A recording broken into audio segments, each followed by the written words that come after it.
திருகோணமலையில் திறன் விருத்தி பகல் நேர பராமரிப்பு நிலையத்தின் திறப்பு விழா தொடர்பான கலந்துரையாடல் நடைபெற்றது.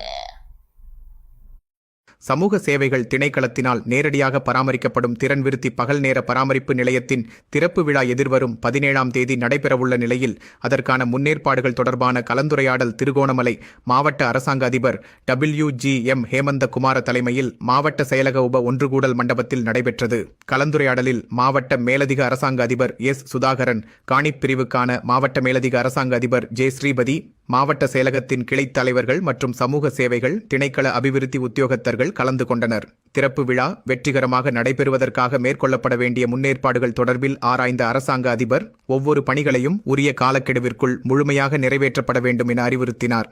திருகோணமலையில் நடைபெறும் நிகழ்வு நாடளாவிய ரீதியில் ஆரம்பிக்கப்படவுள்ள முதலாவது வேலை திட்டமாக அமைவதால் அதனை சிறப்பாக நடத்தி முடிக்க வேண்டும் என்றும் அரசாங்க அதிபர் பணிப்புரை விடுத்தார்.